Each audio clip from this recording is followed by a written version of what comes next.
Je me mets un peu de côté parce que là, je vous mettrai des copies écran, mais je ne vais pas tout faire à la fois. Je les rajouterai après, si ça aide à piger, parce que je voudrais parler de quelque chose que j'ai beaucoup de mal encore à piger. Alors, c'est pas d'aujourd'hui. Pour moi, l'idée de blockchain, ça remonte déjà quasiment à 5 ou 6 ans. Alors, la première fois que j'ai entendu parler de blockchain, c'était dans le domaine scientifique, bancaire, médical. Autant vous dire que c'est pas mes oignons. Ça veut dire quoi? Que toute transaction Internet est enregistrée ou dans un énorme coffre-fort, un énorme livre de la vie. Non, c'est justement ça, l'Internet. C'est décentralisé, ça passe dans tous les coins. Mais justement, puisque c'est pas centralisé sur un point précis, cette espèce de grande base de données, elle-même, elle est éclatée partout, mais elle peut servir d'horloge. Comme autrefois, vous savez, qu'est-ce que c'était compliqué de dire « Oh, le mètre étalon, ça correspond à quoi ?» Ou bien comment on synchronise les horloges entre la gare de Francfort, la gare de Genève et une gare à Paris. Tiens, ben, ça fait Einstein.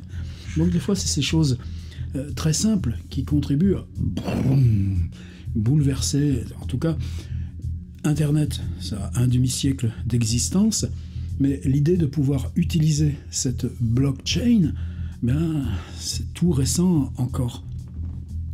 Bancaire, bah oui, parce que à ce moment-là, toute transaction, par exemple, tu prends ton iPhone, tu peux même pas effacer le truc bourse. Tous les zigotos qui ont un iPhone, ils sont supposés jouer à la bourse.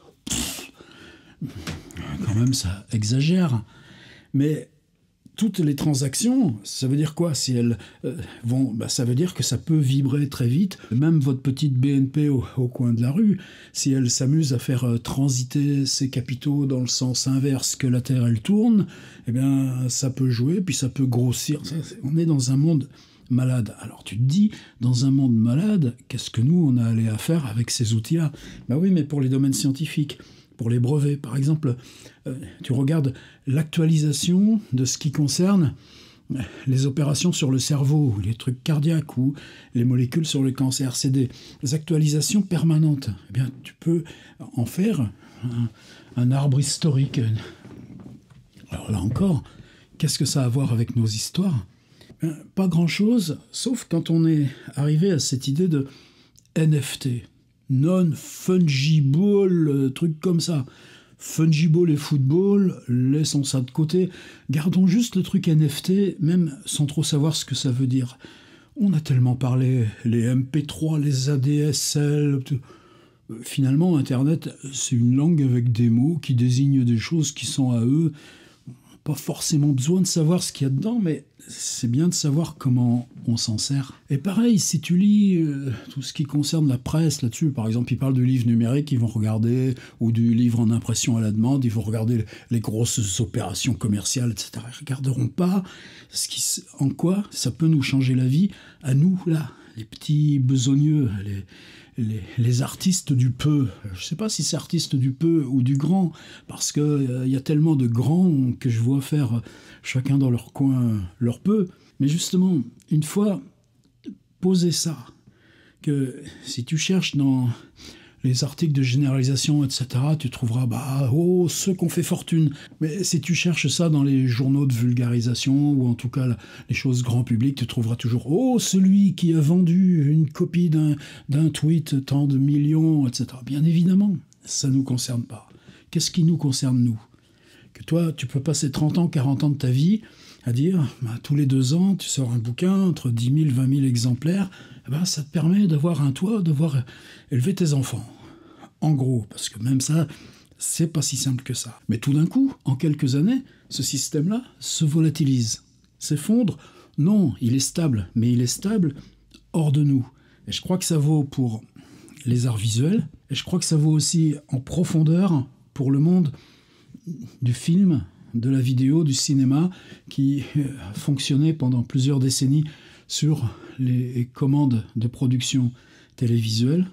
Ça maintenant, c'est même les Netflix, Amazon qui viennent reprendre là, ce rôle-là, c'est-à-dire que c'est plus du tout avec les mêmes paramètres, et puis des compensations publiques. Alors ça, ouais, en France, compensation publique, ça a toujours été une sorte d'ADN de la culture. Le théâtre, subvention.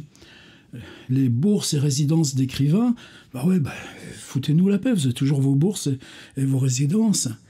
Et puis, même ça, si tu veux, ça devient de plus lourd sur les épaules, et puis ça se grippe. Ça veut dire que, est-ce que tu es artiste? Est-ce que tu as besoin de parler de thunes? Bon non, on s'en passe. Par contre, cette espèce de luxe insolent, c'est quoi le luxe? C'est ce qui t'entoure là? Non, c'est...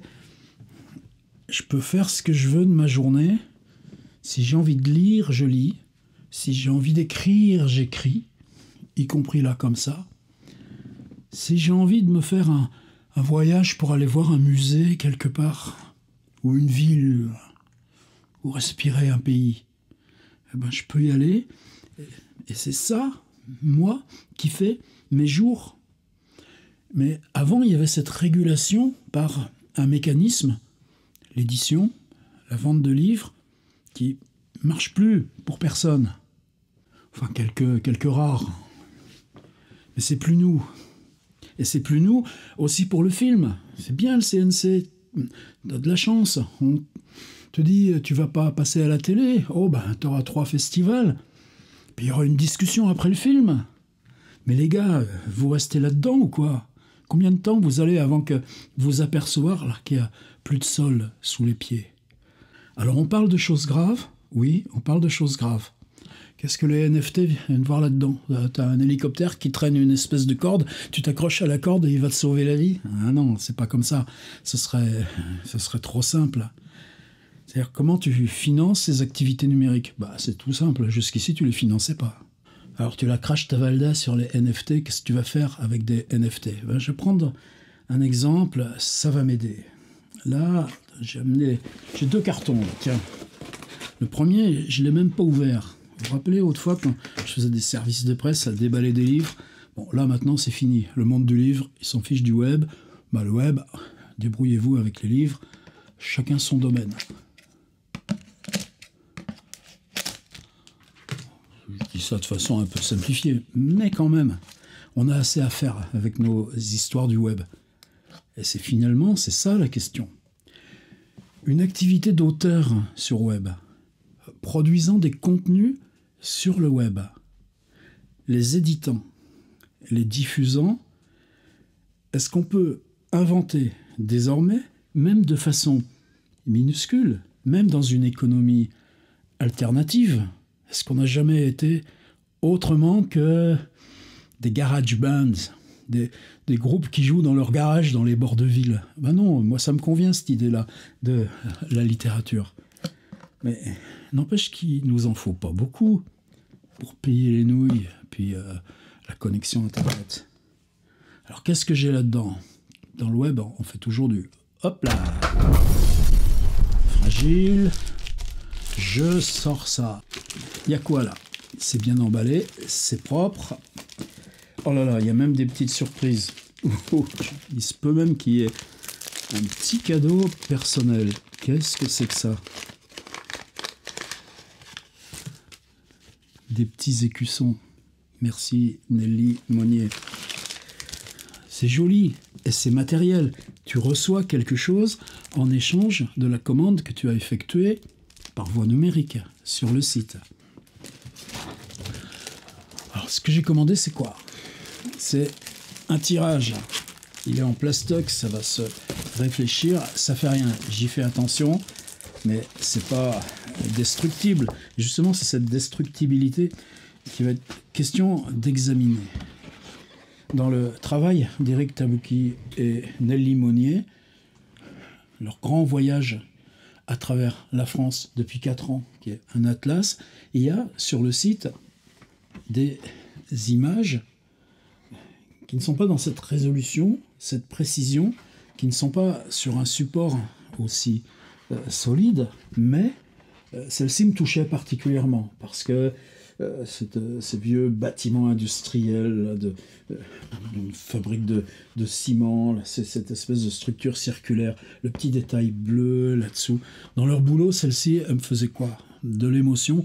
Et puis je reconnais quoi? Ben, je reconnais ce que j'aime quand on se balade. Mais derrière, vous voyez écrit 3/25 et la griffe que vous voyez probablement mal dans les reflets blancs qui indique Tabouki, Eric Tabouki.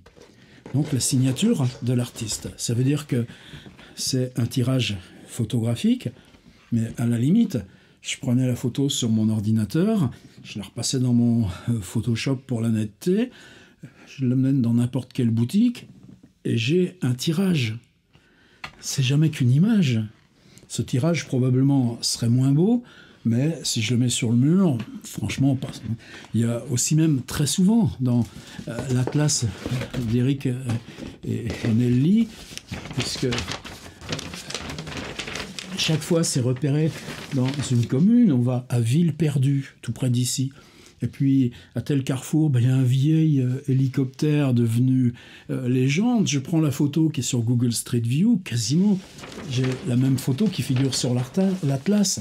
Or, cet atlas, c'est d'évidence pour des centaines d'entre nous, un geste artistique majeur. Alors, quel rapport, encore, nous, là, avec nos NFT?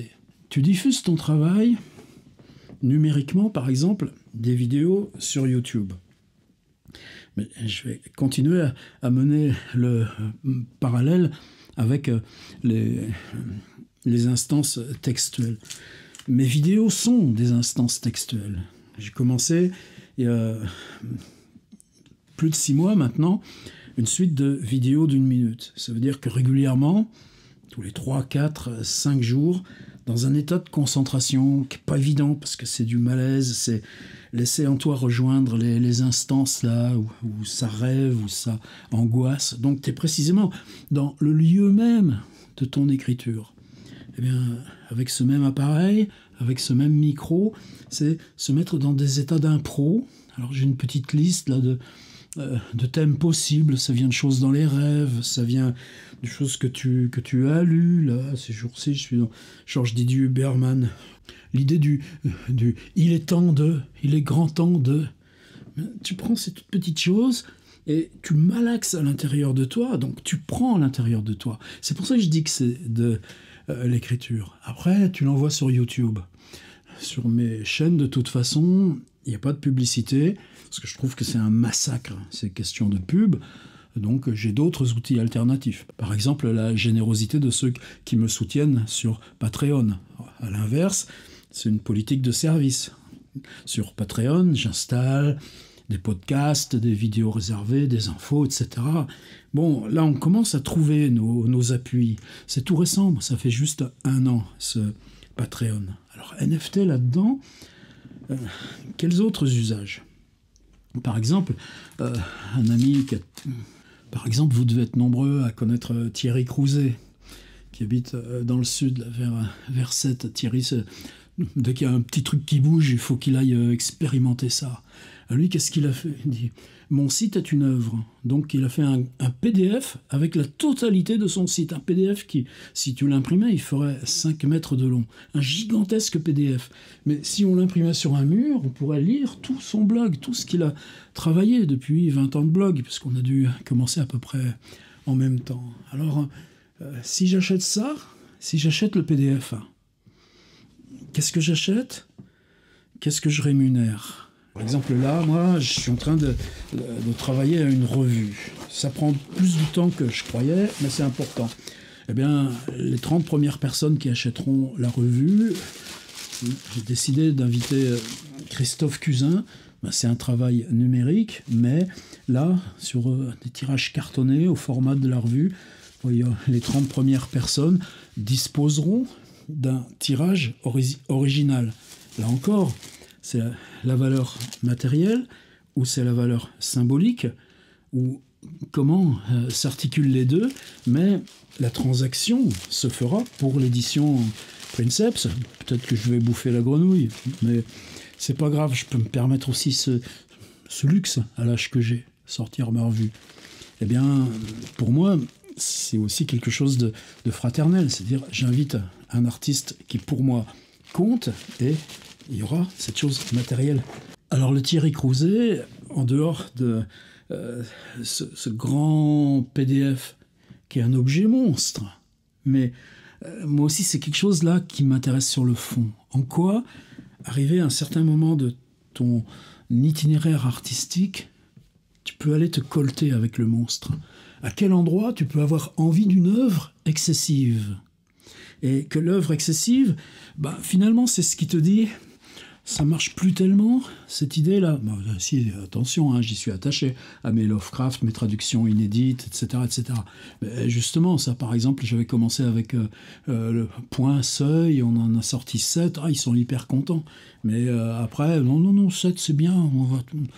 Bon, heureusement que moi, parce que je tiens à ce que mon travail existe, je me les imprime moi-même. Donc c'est pas de la désaffection par rapport à ça, mais c'est se dire à quel endroit, maintenant, je peux laisser mon travail prendre son ampleur sans chercher à le contrôler.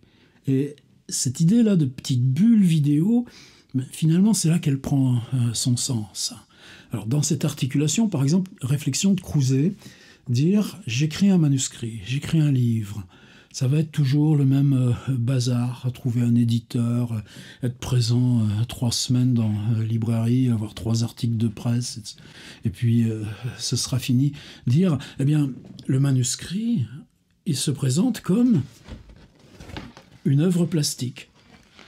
Avec les NFT, tu obtiens un objet numérique qui est le fichier du manuscrit, ou alors voir l'atelier de travail du manuscrit. C'est quoi un manuscrit? C'est le dernier fichier ou c'est la suite de toutes les sauvegardes que tu as faites du travail en cours de route? Ou ce travail plus tout ce qui l'entoure de documentation, de mails, etc. etc. Donc l'œuvre, c'est pas simplement ce que tu imprimes, c'est ce qui l'authentifie.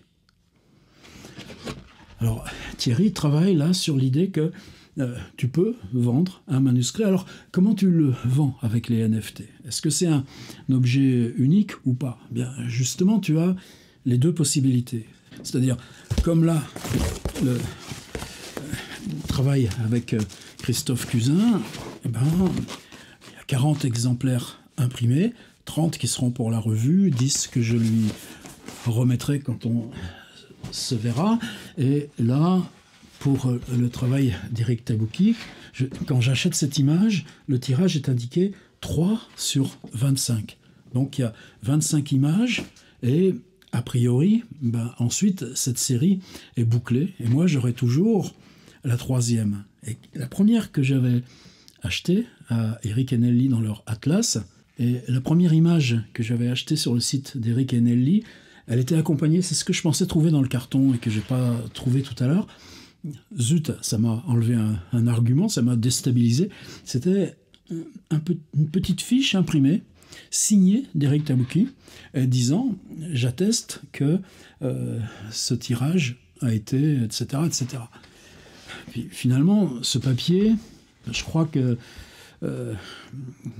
l'image est chez ma fille, je pense que je lui ai laissé ce certificat aussi.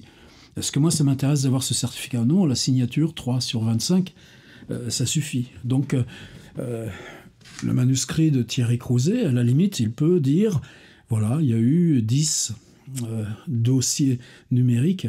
Alors là, je suis dans mon élément, ça commence à brasser un peu de tous les côtés. Donc, le NFT, c'est là qu'on y arrive. Le premier exemple qui est devenu ultra célèbre, c'est une image numérique, un truc qu'on voit partout. On appelle ça un mème. Mais tout d'un coup, celui qui l'a faite, cette image, eh bien, elle devient l'image originale. C'est-à-dire que l'image peut continuer de se propager. Et c'est ça qui va faire la légende ou la célébrité de l'image. N'empêche que l'original, le fichier original, ce que ça veut dire, le fichier numérique, il est toujours le même chaque fois que vous le refaites.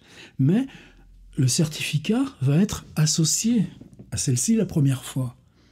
Idem le fondateur de Twitter, il y avait un de ses collègues dans le bureau d'à côté, ils étaient deux, peut-être même dans la même pièce, dans le même garage, puisqu'on fait toujours dans les garages. Eh bien, il tape sur sa machine, il envoie, et puis l'autre, à l'autre bout de la pièce, ouais, ça marche.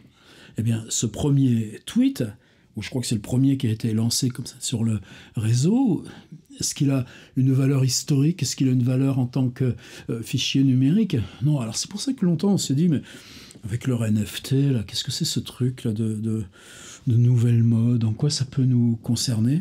Et puis, ça fait 1 an que ça dure. Alors évidemment, il fallait ces espèces de gros bulldozers. Il fallait ceux qui établissent ces questions-là avec des sommes, et puis ça a débordé largement le champ artistique. Alors aujourd'hui, maintenant, comment ça se passe? Moi, ce matin, j'ai fait mon premier NFT. Donc, je suis sur cette série vidéo. Pourquoi? Parce que ce que fait Thierry avec ses manuscrits, moi là, c'est plus trop mon premier domaine de création en ce moment. Par contre, depuis 6 mois, là, je fais une vidéo, je parle. Mais est-ce que c'est la même chose quand je fais ces petites vidéos d'1 minute, qu'il y a du montage, il y a ma tête? C'est très bizarre. Est-ce que c'est de l'exhibition, travailler avec sa tête? Non, simplement, là, dans les confinements, l'extérieur se distendait. Donc tu travailles entre tes 4 murs, il y a quoi qui change? Ben, il y a toi. Donc tu travailles avec du toi. Oui, mais ça, tu prends Artaud, tu prends Michaud, on est encore dans notre fil littéraire. Pour moi, c'est très sérieux, cette expérience-là. Et une fois édité, ça bouge plus, c'est fini. C'est un chemin qui s'élabore. Là, j'en suis à 180. Eh bien, il y a des séries où c'est sur le livre, des séries où c'est jouer avec des nombres. Bon, peu importe. Mais, en tout cas, se dire... chaque chose, là, une fois que tu les laisses dans YouTube, de toute façon, elles sont sur YouTube, elles sont sur Instagram, elles sont plus vues sur Instagram que sur YouTube, mais est-ce que ça laisse la même rémanence? Est-ce que c'est la même implication ou la même possibilité d'aller retrouver l'archive? Et ça aussi, tout de suite, on arrive sur des questions. Se dire, eh bien, mes petites vidéos, on peut les adopter. Alors, est-ce que financièrement, ça peut être... Ouais, dans l'idéal, tu te dis, ces vidéos sont sur une étagère, tu peux te dire, je prends la 101, j'aimerais bien prendre la 175. Moi, c'est la 134 qui m'intéresse. Là, je me retrouve un petit peu dans mon élément du petit commerce de mes parents et grands-parents. Est-ce que c'est l'idée du petit commerce? Non, c'est l'idée de se dire...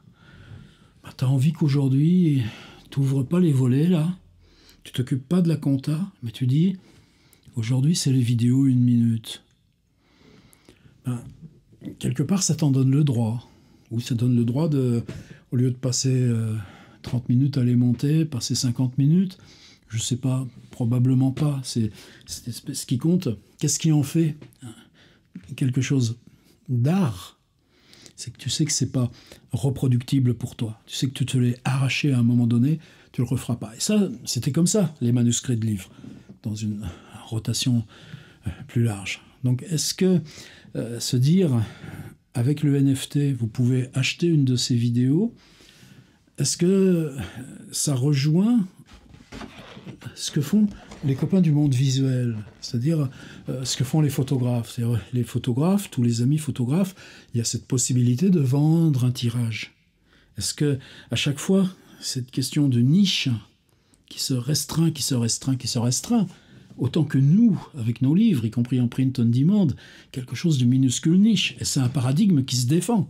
C'est-à-dire, au lieu d'avoir la grande prescription verticale, comme ces livres qui s'impriment à 300 000 exemplaires, se dire toutes ces micro-communautés de quelques dizaines, centaines de livres, et se dire que dans l'édition contemporaine, eh ben, un livre qui se vend à plus de quelques centaines d'exemplaires, ça devient aujourd'hui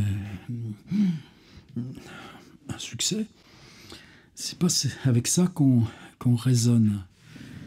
Alors, ce que je veux dire avec ça, c'est que là, pour l'instant, moi, c'est comme Thierry Crouzet, puis il y en a d'autres aussi qui commencent à pointer le bout de leur nez.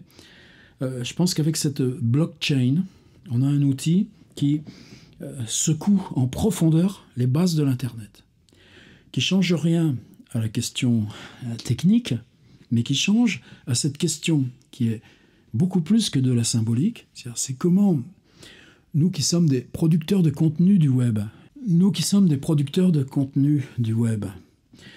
prenez par exemple tous ces magazines, prenez tous ces journaux là, qui disent « Ah là, vous avez le droit de lire les 10 premières lignes et puis après il faut s'abonner » ou bien paf, toutes ces pubs là, contextuelles qui viennent de tous les côtés. Mais on sait que c'est condamné à l'échec. Ça s'use de soi-même. C'est-à-dire, il y a une espèce, en même temps, nos conditions de consultation numérique, même sur un petit téléphone, une tablette ou évidemment le laptop, ça n'en finit pas de progresser. C'est-à-dire que les contenus qui pour nous sont des contenus d'importance, regarder un film, eh ben, on se le fait en branchant l'ordinateur sur là d'où vous vient le stream. Écouter de la musique aussi, est-ce que c'est une question de jugement de valeur? Je pense que c'est un peu pareil pour la musique.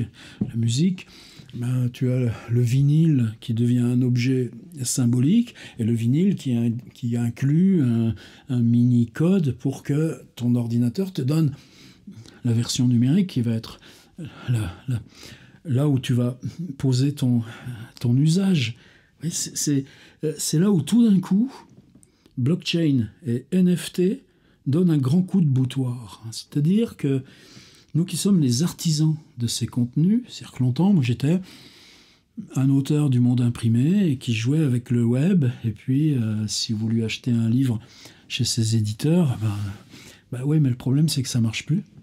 Se dire par contre que élaborer des contenus pour le web qui soient à la hauteur de ce que vous demandez à vos usages, en particulier qu'il n'y ait pas de pub, etc., en particulier qu'il y ait de la bonne compression, que le gars ait eu le temps de le fignoler. Qu'est-ce que c'était qu'une émission de radio à France Culture, quand j'y étais, des années 95-2000, où quand on prenait 4 mois et qu'on était 4 ou 5 pour un docu de 52 minutes sur Arte, la lucarne, même si ça passait le samedi entre minuit et 1h du matin, eh bien, c'était la possibilité, en équipe, de fabriquer des contenus élaborés.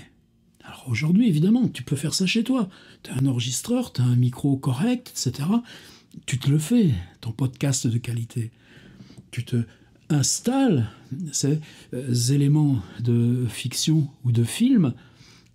Mais oui, mais ce ne sera pas la même chose que si tu passais 4 mois et si tu avais été 5 pour le faire. Encore que maintenant, les grandes chaînes YouTube, il y a des équipes derrière. C'est invisible, mais elles y sont. Avec les NFT, on arrive juste à ça.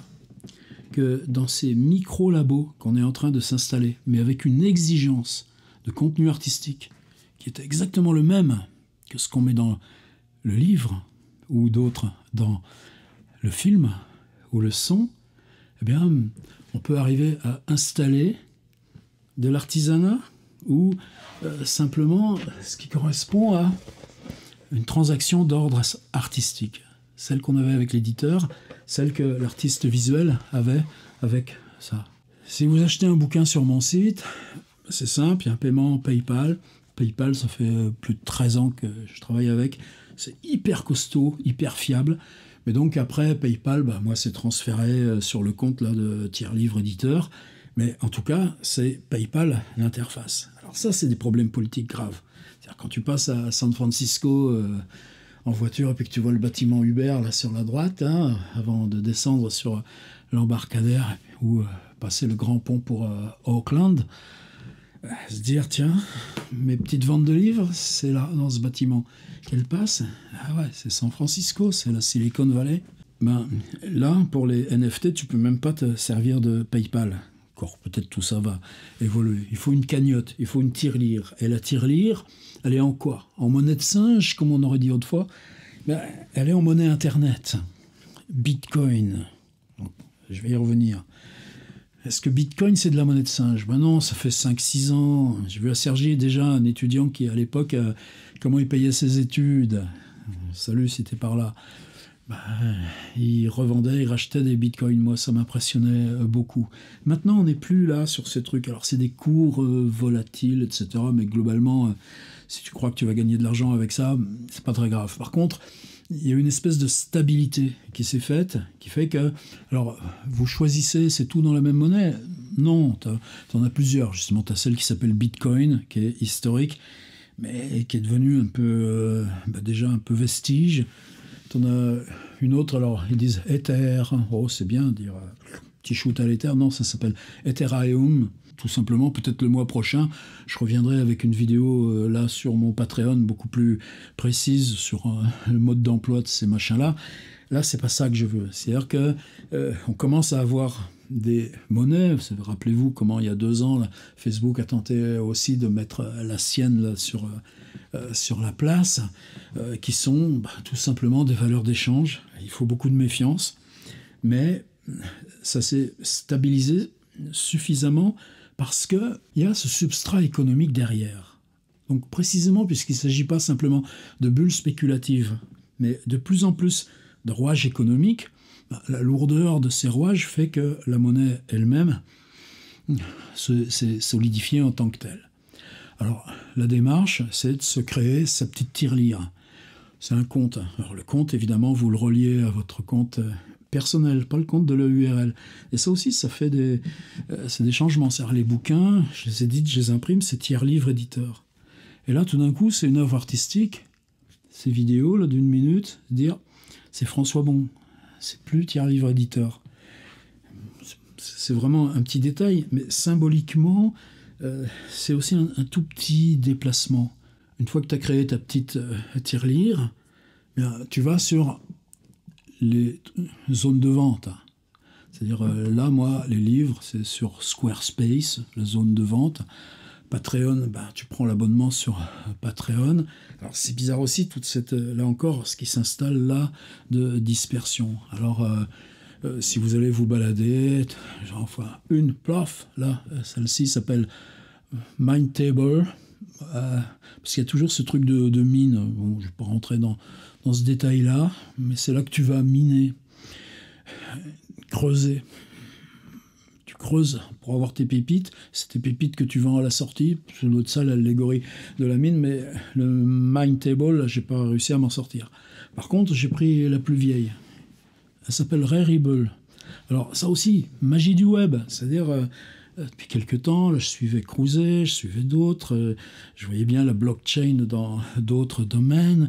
Se dire, bon, à un moment donné, est-ce qu'on y va aussi pour apprendre à manipuler? Et pour moi, ça a aussi été ça, l'expérience du livre numérique. C'est-à-dire que tu apprends pour toi, pas facile de faire un EPUB, mais tu apprends en même temps, comme le print on demand, en quoi, si tu te l'appropries, ça peut aussi modifier le contexte.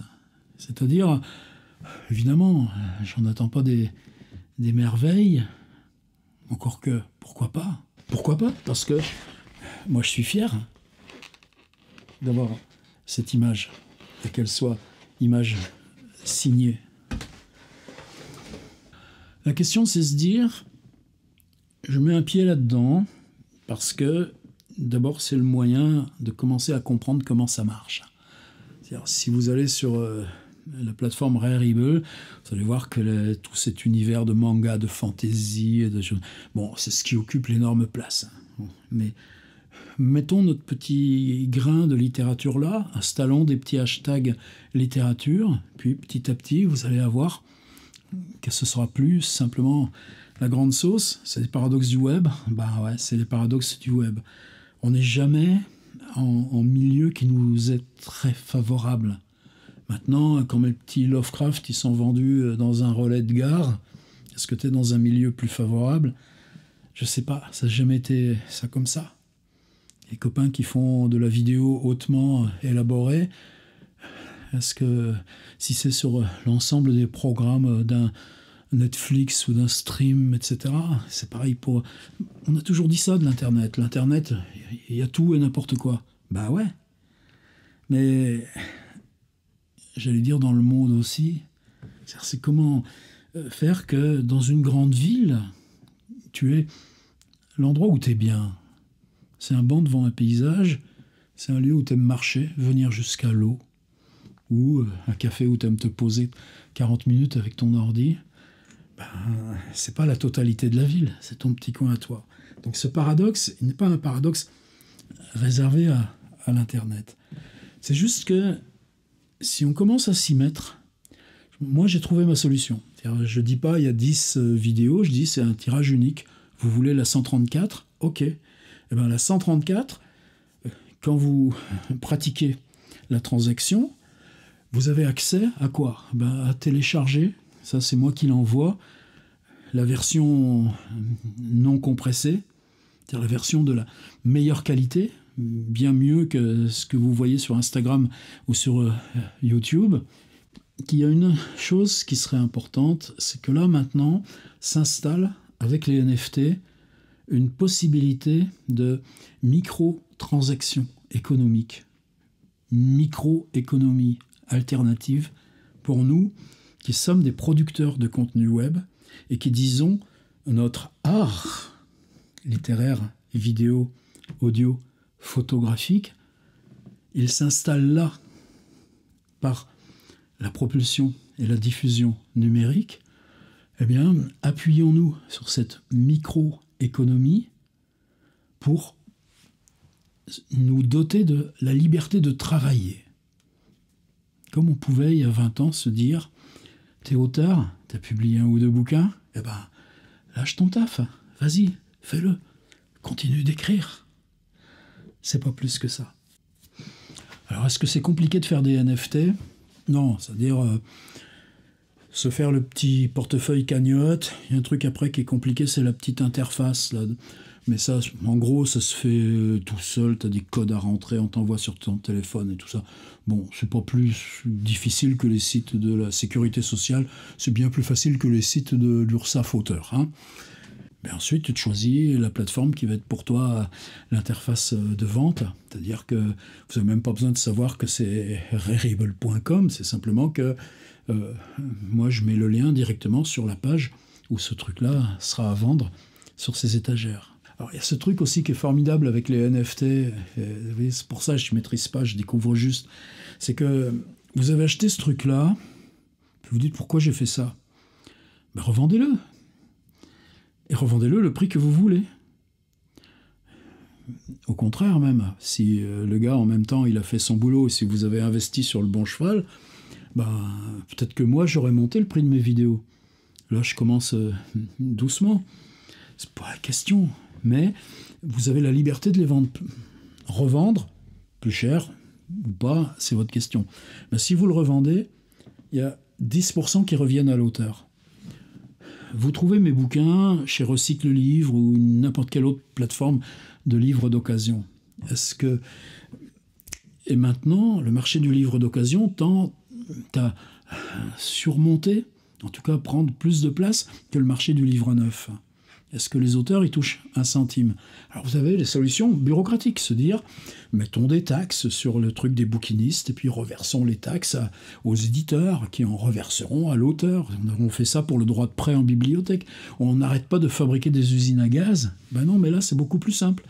C'est-à-dire, vous revendez le NFT de ma vidéo, imaginez que quelqu'un les collectionne et veuille en avoir, lui, la totale. Je ne sais pas, c'est pas important.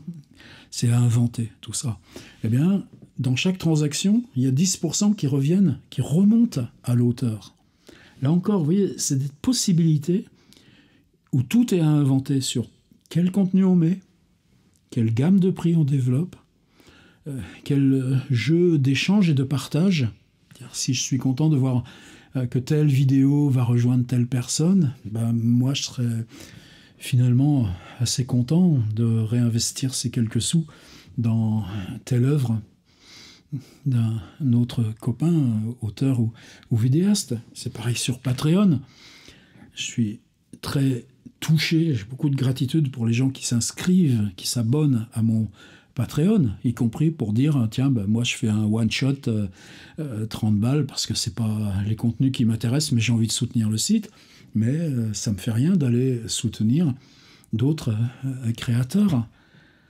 Et c'est là où on installe d'autres plaques de partage. Voilà en gros, les possibilités de ces NFT, c'est pas pour vous induire à dire... c'est pas pour essayer de vendre ma propre camelote en disant « Ah, achetez donc une de mes vidéos ». C'est pas ça, c'est le fait que moi-même, est-ce que maintenant je vais les considérer de la même façon? Et se dire, là, maintenant, avec toutes ces écluses qui s'ouvrent, dans un an, on trouvera quoi? Vous aurez inventé quoi? Vous les musicaux, vous les vidéastes, et nous, les auteurs. Et là, je pense que moi, je voulais prendre date. Et se passe ça aujourd'hui, ça vaut vraiment le coup de se mettre des petites lucarnes et d'aller y voir. Je passais 2 heures ce matin à bidouiller, à regarder les plateformes. Merveille du web, tu mets un petit message sur Twitter. « Hey les copains, vous faites comment? Aidez-moi, qu'est-ce que vous... » Plof, message privé. Pas beaucoup, hein, 4-5 copains. Mais bam, bam, bam. Waouh. Cette idée du partage, c'est juste ça. Que ce partage, que ça nous assure cette indépendance. Ça, c'est pas une demi-question. Allez, je reviendrai avec une vidéo plus construite là-dessus, dans 2 mois, avec des modes d'emploi aussi. Puis, faut que j'aille installer ça quelque part dans ma chambre, ma cimenterie.